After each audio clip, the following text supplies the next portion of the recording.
Cinema ఇక్కడ హిట్టే మాట్లాడుతుంది. ఆ హిట్ కొట్టేందుకు వందల కోట్లు కుమ్మరిస్తుంటారు నిర్మాతలు. బాగుంటే ఓకే, కలెక్షన్ల వర్షం కురిపిస్తుంది. కానీ తేడా వస్తే నిర్మాతల డ్రెస్ గల్లంతవుతుంది. అలా ఫ్లాప్ అయినప్పుడే కొందరి హీరోలు తీసుకున్న డబ్బు వెనక్కి ఇచ్చేసి నిర్మాతల్ని నిలబెడుతుంటారు కూడా. తాజాగా అలా ప్రొడ్యూసర్స్కి హెల్ప్ చేసి ఇదిగో ఇలా రియల్ హీరోస్ అనిపించుకున్నారట ఈ ఇద్దరు హీరోలు. సినిమా ఇండస్ట్రీ ఇక్కడ హిట్స్ కన్నా ఫ్లాప్స్ పర్సెంటేజే ఎక్కువ.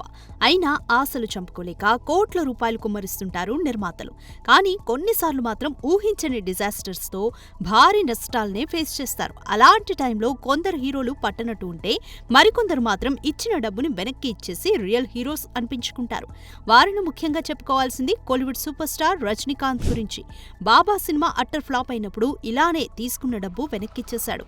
ఇక జానీ, అజ్ఞాతవాసి టైంలో పవన్ కళ్యాణ్ కూడా ఇలా రెమ్యునరేషన్ ఇచ్చేసి నిర్మాతకి అండగా నిలబడ్డాడు. తాజాగా మరోసారి హరిహర వీరమల్లు కోసం రిలీజ్ సాఫీగా జరగడం కోసం తాను తీసుకున్న 11 కోట్ల అడ్వాన్స్ ని నిర్మాత ఏఎం రత్నంకు ఇచ్చేందుకు సిద్ధమయ్యాడట పవన్. ఒక రకంగా ఇది నిర్మాతకు రిలీఫ్ అని చెప్పాలి. ఇక జాక్ డిజాస్టర్ తో డీలా పడ్డ నిర్మాత బీవీఎస్ఎన్ ప్రసాద్ ని ఆదుకునేందుకు రెడీ అయ్యాడట స్టార్ బాయ్ సిద్ధు.